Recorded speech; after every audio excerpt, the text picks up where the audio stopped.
5, 4, 3, 2, 1. Yes, sir. So you have an appendage. Yeah, you did ask an important question Sir. as to the dominance of the Jamaican economy, in especially in England. The prominence they get from music, from product lines, and so forth and so on. There is no doubt that Jamaica occupied a prominent position in the British economy. Because the people who got land here to, whether by royal, the grant or whatever, if they didn't come themselves, they got people who were more or less professionals, Sir. More or less what, sir? professionals to Operational. man, professionals Oh, profession. who could manage the farms.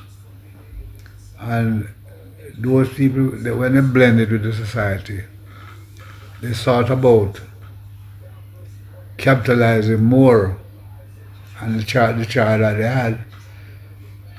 For instance, a simple example is coffee. I don't know if you know that there's a special area in Jamaica that grow the Blue Mountain coffee. You know about that? Oh, yeah.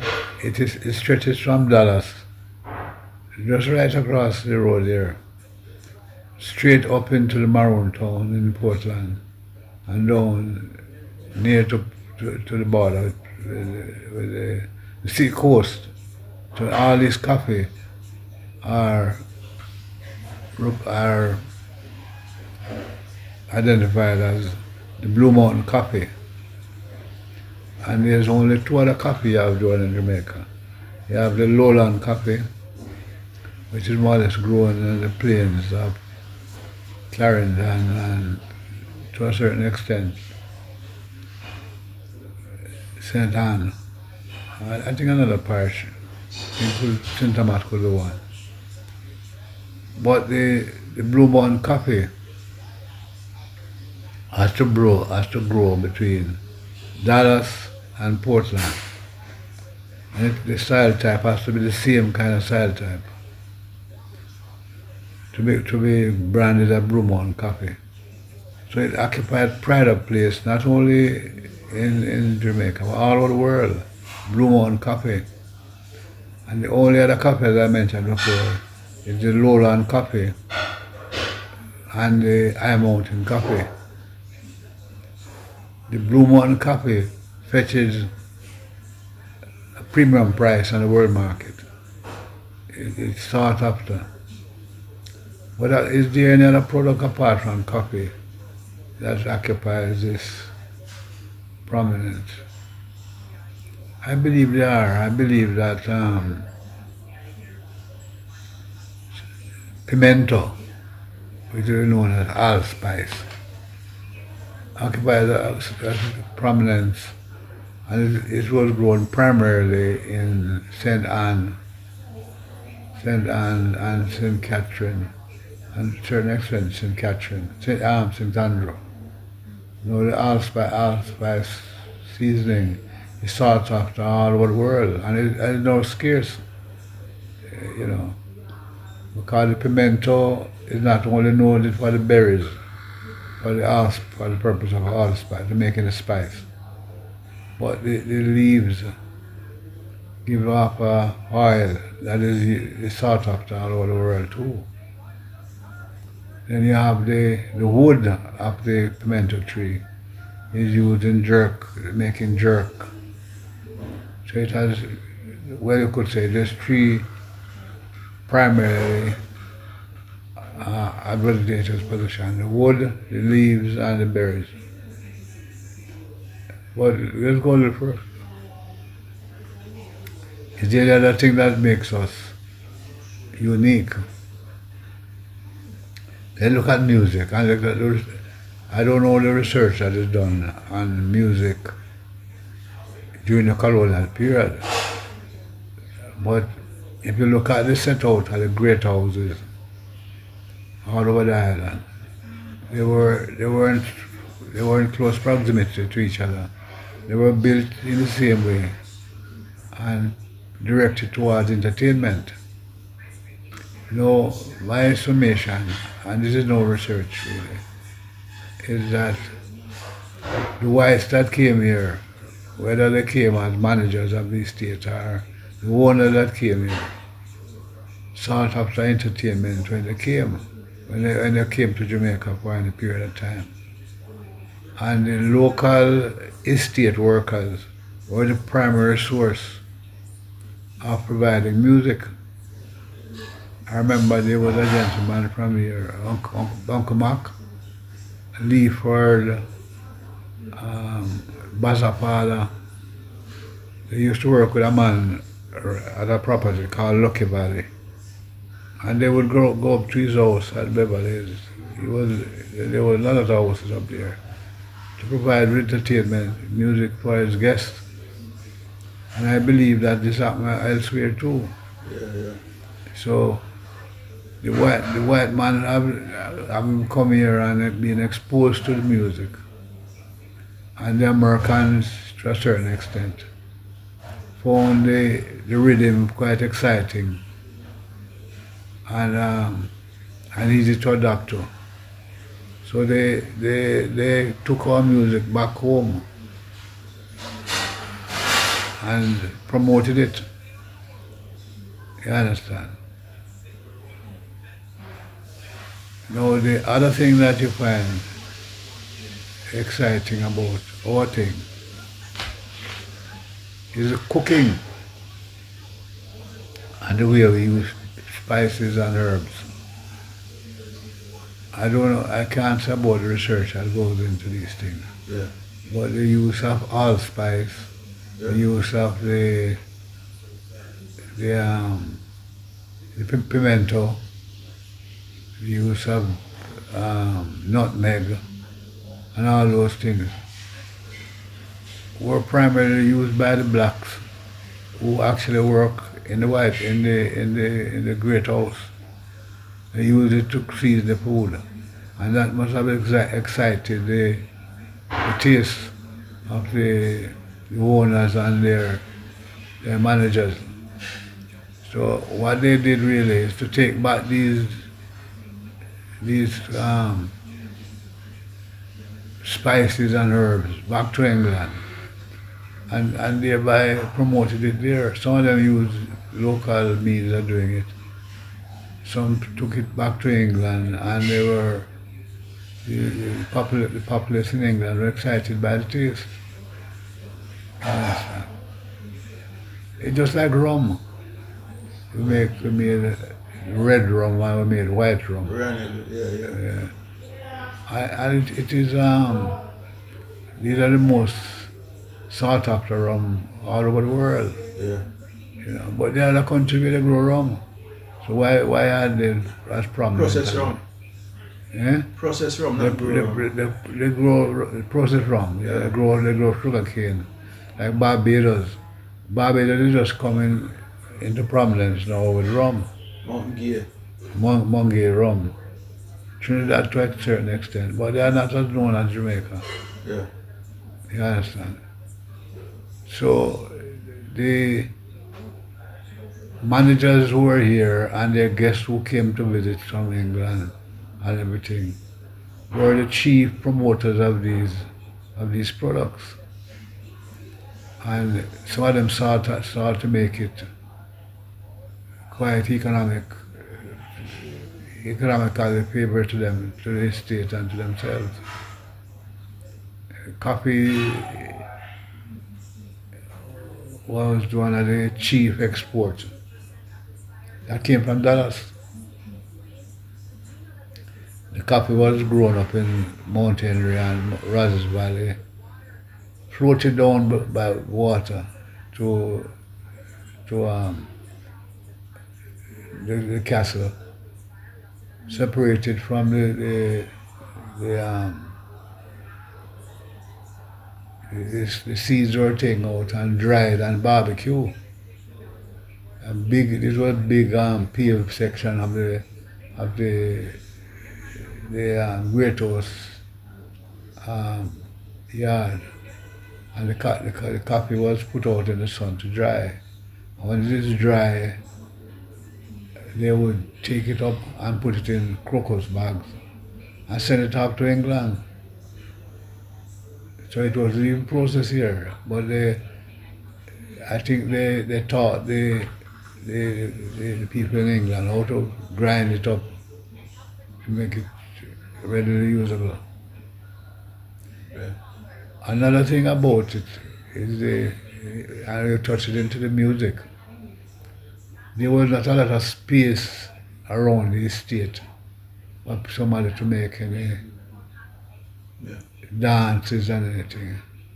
So what the plantocrats would do is make they would make these barbecues or these vast where the drying area available to the blacks for dances. You understand?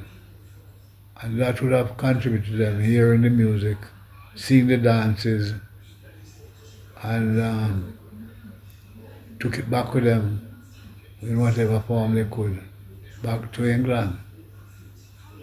You understand? So that is it.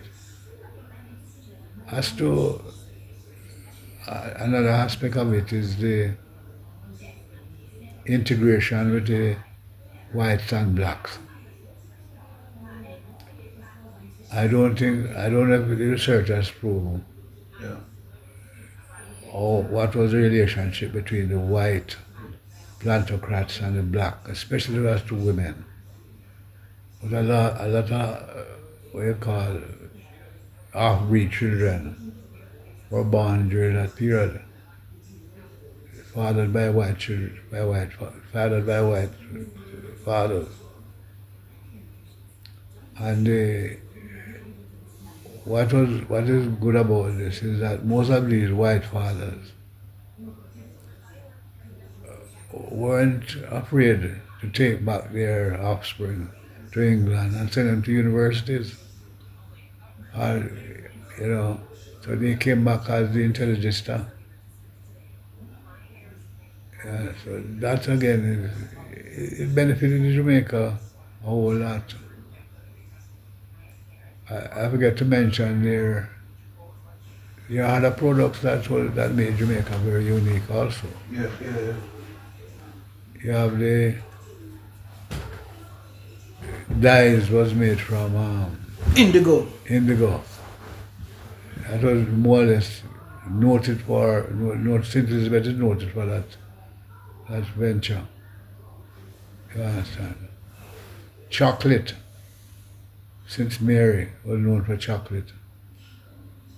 It's pity to see that the only factory had in Jamaica was shut down some years ago. We Mr. Chang said aloe vera also. The aloe vera. So there are various products that we had that I didn't get it. Aloe vera also. Aloe vera, yes, single battle. Sorry. So we got our promotion from various means and through ways that were, I don't know research, what the research has shown, what the contribution that these means made to the economy of Jamaica and to our history. What is there? And you can't mention that without mentioning bananas. Banana was one of the chief exports to England from Jamaica.